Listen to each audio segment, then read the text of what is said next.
Breaking news చూస్తున్నాం. CM Revanth Reddy Delhi వెళ్లారు. ఇవాళ ఉదయం ఐటీ శాఖ మంత్రి శ్రీధర్ బాబు సైతం హస్తినకు వెళ్లనున్నారు. ఢిల్లీలో ఫాక్స్కాన్ కంపెనీ ప్రతినిధులతో సీఎం రేవంత్ రెడ్డి మంత్రి శ్రీధర్ బాబు సమావేశం కానున్నారు. ఇక రాష్ట్రంలో పెట్టుబడులు పెట్టేందుకు ఉన్న అవకాశాలను వారికి వివరించనున్నారు. అదేవిధంగా రాష్ట్ర ప్రభుత్వం నుంచి ఎలాంటి సహకారం ఉంటుందో ఫాక్స్కాన్ కంపెనీ ప్రతినిధులకు తెలియజేస్తారు. ఇక అనంతరం పార్టీ అధిష్టానంతో భేటీ అవనున్నారు. ఈ భేటీలో రాష్ట్ర నూతన పీసీసీ చీఫ్ ఎన్నిక, నామినేటెడ్ పోస్టుల భర్తీ, మంత్రివర్గ విస్తరణపై పార్టీ చీఫ్ మల్లికార్జున ఖర్గే, రాహుల్ గాంధీలతో చర్చిస్తారు. అనంతరం రాజీవ్ గాంధీ విగ్రహ ఆవిష్కరణకు సోనియా గాంధీని, వరంగల్ రైతు కృతజ్ఞత సభకు రాహుల్ గాంధీని ఆహ్వానించారు. అలాగే ప్రధానమంత్రి నరేంద్ర మోదీని మర్యాదపూర్వకంగా కలిసేందుకు సీఎం రేవంత్ రెడ్డి అపాయింట్మెంట్ కోరినట్లు పార్టీ వర్గాలు తెలిపాయి.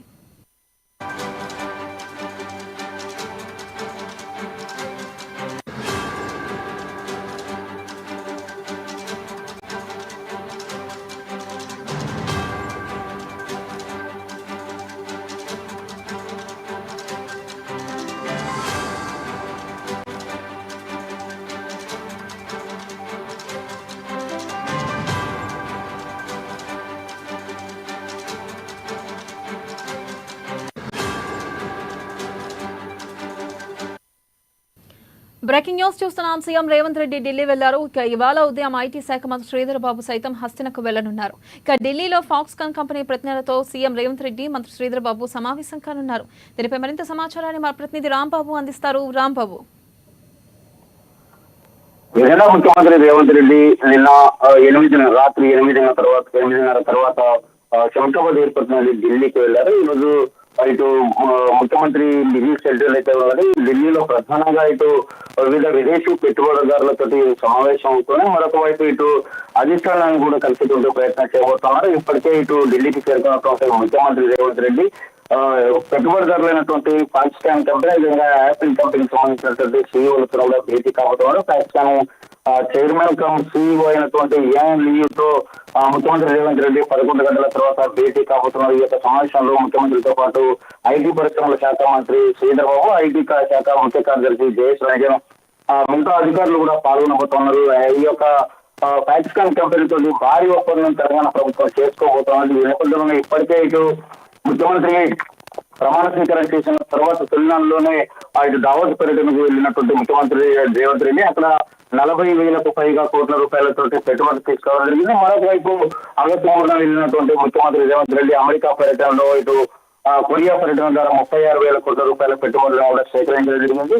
నేడు కూడా మరొకసారి కూడా ఇటు యాపిల్ కంపెనీతో, ఫాక్స్కాన్ కంపెనీతో ముఖ్యమంత్రి రేవంత్ రెడ్డి భేటీ అవుతున్నారు. ఈ యొక్క భారీ ఒప్పందాలు చేసుకుని తెలంగాణకు ఇటు ఉద్యోగాల కల్పనతో పాటుగా ఇటు పెట్టుబడులను కూడా తీసుకొచ్చేందుకు ప్రయత్నం చేస్తున్నారు. మరొక వైపు రేపు కూడా ఢిల్లీలోనే ముఖ్యమంత్రి ఉండబోతున్నారు. ఈ రోజు ఈ యొక్క ఫాక్స్కాన్ కంపెనీతో యాపిల్ కంపెనీతో భేటీ తర్వాత ముఖ్యమంత్రి రేవంత్ రెడ్డి ఏఐసిసి అధిష్టాన పెద్దలతో కలవబోతున్నారు. ముఖ్యంగా తెలంగాణ రాష్ట్రానికి సంబంధించినటువంటి క్యాబినెట్ విస్తరణకు సంబంధించినటువంటి అంశం, అదేవిధంగా ఇటు పిసిసి సంబంధించినటువంటి విషయంలో కూడా మాట్లాడేటువంటి అవకాశం ఉంది. ఇప్పటికే పిసిసి అధ్యక్షునిగా ముఖ్యమంత్రిగా ఉన్నటువంటి రేవంత్ రెడ్డి పిసిసి అధ్యక్షుడు కొత్త వారిని నియమించేందుకు ఇప్పటికే అధిష్టానం కసరత్తు చేస్తాను. దీనికి సంబంధించి పలు దఫాలుగా ఇటు వివిధ కాంగ్రెస్ పార్టీకి సంబంధించినటువంటి ముఖ్యమైన నేతలు కూడా ఇటు అధిష్టానాన్ని కూడా కలిసి కూడా పిసిసి విషయంలో తమ అభిప్రాయం కూడా చెప్పినటువంటి పరిస్థితిలో మరొకసారి కూడా ఈ యొక్క పిసిసి సంబంధించినటువంటి అంశంలో ఈ రోజు కొంత క్లారిటీ వచ్చేటువంటి అవకాశం తెలుస్తా ఉంది. ఇప్పటికే ఇటు